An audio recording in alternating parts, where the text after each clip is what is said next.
हम डिटेल में बात कर चुके हैं जी रैशनल नंबर्स क्या है। हमने बोला था जी कि वो नंबर जो कि फ्रैक्शन की फॉर्म में यानी p बाय q फॉर्म में लिखे जा सकते हैं, न्यूमरेटर और डिनोमिनेटर की फॉर्म में लिखे जा सकते हैं, ठीक है, तो वो कहलाते हैं हमारे पास रैशनल नंबर्स। या डेसिमल की सूरत में हमने बोला था कि वो नंबर जो कि टर्मिनेटिंग होते हैं, यानी डेसिमल के बाद उनका जो जवाब है रुक जाता है जाके कुछ नंबर्स पे, जैसे अगर आप देखें 0.45, तो ऐसे तमाम के तमाम नंबर्स क्या हैं, रैशनल नंबर हैं। फिर हमने ये भी बात की थी कि वो नंबर जो कि इशारिया के बाद रुकते नहीं हैं, यानी डेसिमल के बाद वो नॉन टर्मिनेटिंग होते हैं, टर्मिनेट नहीं करते, ख़त्म नहीं होते, चलते जाते हैं। और अगर उनमें कोई तरतीब मौजूद है, यानी 3333 या 1414 इस तरह से, तो वो नंबर भी हमारे पास क्या है, रैशनल, बिकॉज उनको भी हम फ्रैक्शन फॉर्म में लिख सकते हैं। तो ऐसे नंबर रैशनल नंबर्स कहलाते हैं हमारे पास। अब हम आइडेंटिफाई करेंगे कि कौन कौन से इसमें रैशनल। अगर आप 4/5 करें तो हमारे पास कैलकुलेटर मौजूद है, आप 4/5 करके देखें तो हमारे पास जवाब है 0.8, ठीक है। तो 0.8 आप जानते हैं कि 0.8 हमारे पास एक रैशनल नंबर है, क्योंकि ये टर्मिनेटिंग है। अगर मैं वापस इसको फ्रैक्शन में लेके आना चाहूँ तो पॉइंट की जगह मैं 1 लगाऊंगी, जितने डिजिट्स आगे उतने 0, कैंसिलेशन करेंगे, 2 4s are 8 और 2 5s are 10, अगेन आपके पास 4/5 आ गए, तो मालूम हुआ ये एक रैशनल नंबर है। 1/2 अगर आप देखें तो ये भी एक रैशनल नंबर है। 0.5 इसका जो है डिजिट में देखें वो रिवर्स अगर आप करें तो 5 1s are 5 और 5 2s are 10 है। ये भी हमारे पास क्या है, एक रैशनल नंबर है। यहाँ पे रैशनल नंबर को हम डिनोट करते हैं क्यू के साथ, तो ये भी क्यू हो गया, ये भी इज इक्वल टू क्यू, यानी कि रैशनल नंबर है, ठीक है। अब नेक्स्ट हम देखते हैं -4। अब आपको पता है कि जितने हमारे पास इंटीजर्स हैं वो तमाम के तमाम रैशनल नंबर हैं, बिकॉज -4/1 लिखा जा सकता है। इस तरह 1/2 2/2 1/1 2/1 3/1, ये सब नंबर ऐसे हैं जो कि फ्रैक्शन की फॉर्म में लिखे जा सकते हैं, p/q फॉर्म में लिखे जा सकते हैं, रेशियो की फॉर्म में लिखे जा सकते हैं, कहलाते हैं जी हमारे पास रैशनल नंबर्स। इस तरह से अगर आप देखें तो 0 एक रैशनल नंबर, आप जानते हैं 0/1 लिखा जा सकता है, जिसका मतलब ये होगा कि 1 आउट ऑफ 0, यानी 0 एक पार्ट है जो कि होल में से निकला है। तो अगर एक होल पार्ट हो तो उसमें से कोई पार्ट, यानी इन्फॉर्मेशन मिलती है हमें कि जैसे बच्चों को स्कूल में मार्क्स दिए जाते हैं, अगर अब टीचर के पास टोटल 1 मार्क्स हैं तो बच्चों को वो 0 मार्क्स दे सकती है।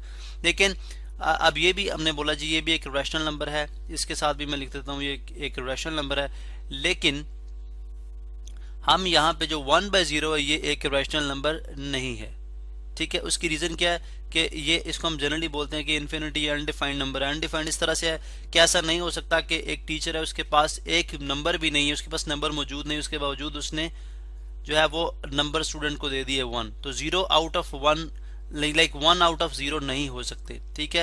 यानी 0 में से एक नंबर नहीं दिया जा सकता, इसलिए ये जो चीज़ है हमारे पास वो अनडिफाइंड है। 0.45 जैसे हमने पहले बात की कि एक टर्मिनेटिंग है, इशारिया के बाद इसके डिजिट तो रुक जाते हैं, ठीक है। तो ऐसे तमाम के तमाम नंबर जो है वो रैशनल नंबर्स होते हैं। तो हम इस तरह से भी लिख सकते हैं बिलोंग टू क्यू, ये is equal to Q. -2.867 rational number negative भी होते हैं। अब इशारिया के बाद अगर आप देखें तो ये इसके जो है वो डिजिट आगे तक नहीं जा रहे, इन्फिनिटी तक नहीं जा रहे, तो ये भी मालूम हुआ कि ये एक रैशनल नंबर है।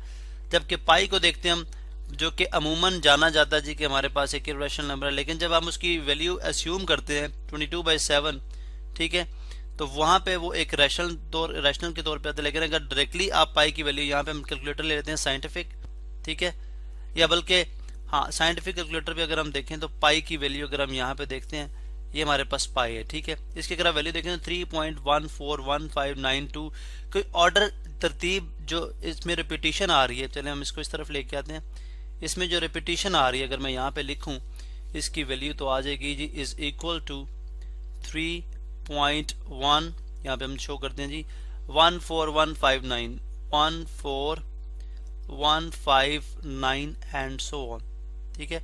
तो अगर आप पाई की जो उसकी जेन्युइन वैल्यू है जब आप वो लेते हैं, क्योंकि जो ज्यादा जो ऑथेंटिक समझी जाती है उसके मुताबिक पाई जो है वो एक इर्रेशनल नंबर है, ठीक है। पाई जो है वो एक इर्रेशनल नंबर है। लेकिन अगर आप इसको, उसकी रीजन क्या है, क्योंकि इसके इशारिया के बाद जो डिजिट्स हैं एक तो नॉन टर्मिनेटिंग है यानी खत्म नहीं हो रहे, और दूसरा उस नॉन रिकरिंग है यानी कोई तरतीब नहीं है, जो डिजिट्स हैं वो रिपीट हो रहे हैं, वो किसी तरतीब में रिपीट नहीं हो रहे, बगैर तरतीब के रिपीट होते जा रहे हैं। इसलिए ऐसे नंबर को अगर हम मैथमेटिकल ऑपरेशन भी अप्लाई करें तो हम इसको p/q फॉर्म में नहीं लिख सकते। तो इसका मतलब है that does not belong to rational number, यानी ये q से यानी रैशनल नंबर से बिलोंग नहीं करता, बल्कि ये एक इरेशनल नंबर है। लेकिन जैसे मैंने पहले अर्ज किया कि जो एक वैल्यूज बुक के अंदर ली जाती है 22/7 पाई की, अगर आप 22/7 को डिवाइड करें तो आपके पास एक इरेशनल नंबर ही आएगा। अगर मैं यहाँ पे आपको शो करा दूं तो यहाँ पे आप देखें 22 डिवाइडेड बाय 7, तो यहाँ पे आप देखें तो 3.14257, फिर 14257, फिर 14257, 14257। तो ये एक नॉन टर्मिनेटिंग तो है लेकिन रेकरिंग है, ठीक है। एक तरतीब के साथ इसके 6 डिजिट जो है वो रिपीट करते हैं, जिसकी वजह से हम बोलते हैं कि ये 22/7 जो इसकी अप्रोक्सीमेट वैल्यू है पाई की, वो एक रैशनल नंबर है। लेकिन पाई की जो मोर ऑथेंटिक वैल्यू है वो एक इरेशनल नंबर है।